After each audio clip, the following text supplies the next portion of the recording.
Hi everyone and welcome to my channel. If you're new here, my name is Luna and I make Animal Crossing videos every single week. So if you're into that, consider subscribing to join our little AC family. In my last video, I created my Cottagecore farmyard for my house. It was inspired by Belle's house and I just did my own thing. So if you're interested in seeing that, I'll leave a link to that video in the time cards on top. But in today's video, we are going to be creating a double neighborhood for my two cuties, Pecan and Olive. So let's get right into the video. So this area is the area that I will be decorating. I went ahead and laid down the path to save us some time, but I will show you how each section looks in case you want to copy it. This area is next to my entrance and it is next to my fountain area, so it's just a continuation from my entrance video. This section will be a little opening to my beach, and the empty squares that you see is where I'm going to place either a tree or some bushes. In this area, I'm going to create like a little mini park or like a little mini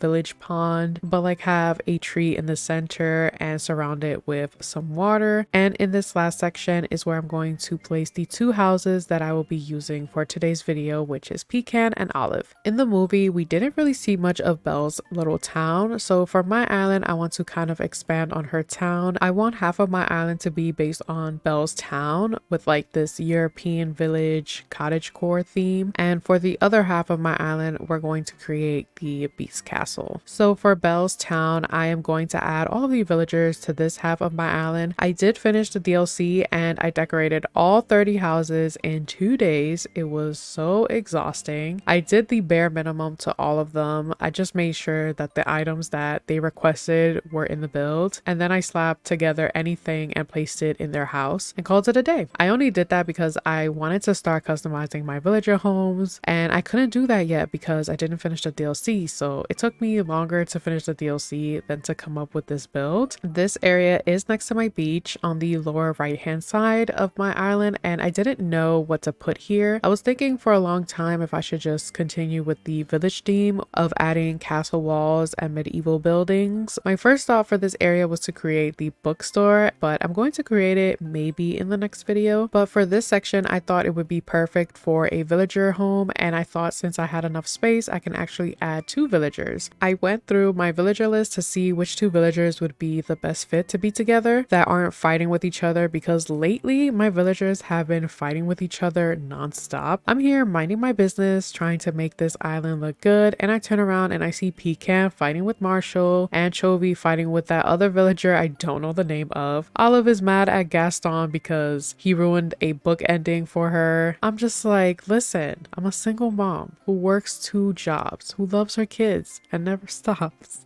No, but I just cheer them up and kept it moving because I don't have time to be breaking up these fights between y'all. So with that being said, picking 2 villagers for this build was hard, but I did see that Olive and Pecan got along well, so I ended up picking them for this build. And also because they're like the villagers in the town, like the NPCs of Beauty and the Beast, so it was perfect. But yeah, I created the little seating area for my villagers to sit, and I'm just blocking off some of the edges because I didn't want this to be too open. Also, my villagers love being around me the minute I have this construction hat on. Like, look at Anchovy, he won't leave me alone. Just look at him trying to get in between me building. I was trying to push this grass standee and I ended up talking to him. I don't want to talk to you right now, Anchovy. I mean, Anchovy's cute, but he can be annoying sometimes. He just likes to be everywhere I am. I'm going to miss him when he leaves my island. But yeah, I'm just filling up the area with some items that I feel like would be laying around in the background, like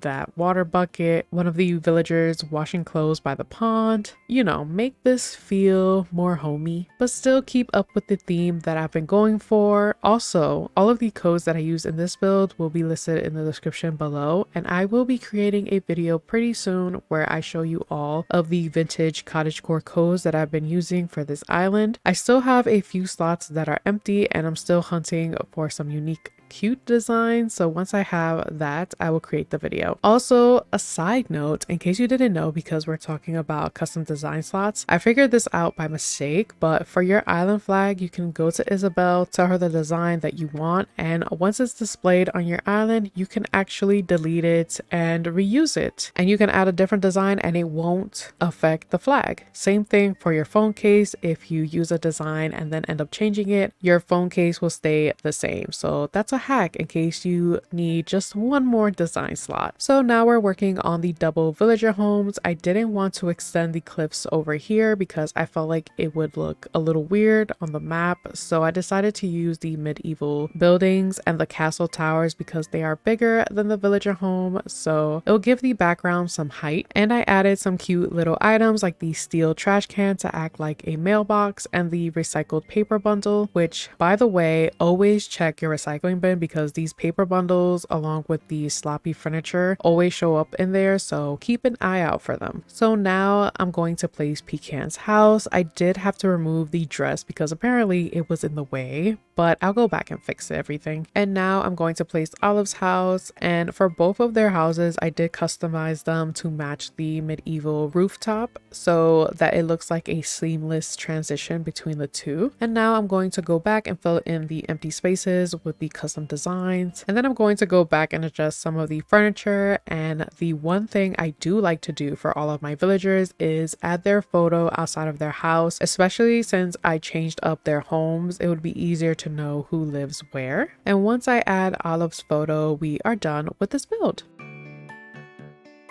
I completely forgot to mention that Coach ended up leaving and I got Elmer. He is so adorable, and I found out that he's a lazy villager, which is why I love him so much. I love all lazy villagers. And by the way, I will be giving Cherry away, so if you're interested in grabbing her, send me a message on Nookazon at Luna Rosebelle. She will be completely free and I have not gifted her anything. But yeah, here is how the entrance to the beach looks. I love this pergola. It looks so nice with the leaves on top. Here is how the little village pond looks. I really love how this one turned out. It's like a centerpiece for this whole build and it looks so nice. And here is how Pecan and Olive's houses looks. I really love their yards a lot, and I'm super jealous because they are right next to the beach and they can go to the beach whenever they want. And this is how the back of Pecan's house looks. I love how their houses just match the medieval building so perfectly. And finally, here is how the whole neighborhood looks. I love how Chai just came out of nowhere and made a grand entrance. But yeah, I love how everything came together so nicely. I'm super obsessed with this build and I hope you guys enjoyed it. Thank you all so much for watching. If you enjoyed the video or found it helpful, let me know by hitting the like button. And if you want to see more videos like this, consider subscribing to join our little AC family. I think for the next video, I will be creating the bookstore or like a library area. And then after that, I will probably most likely create my vintage cottagecore codes. And then maybe after that, I'll probably work on the Beast Castle or Gaston's Tavern. So have your post notifications on so you don't miss out on any of those videos. I love you all so much. Take care, and I'll see you guys in the next video. Bye!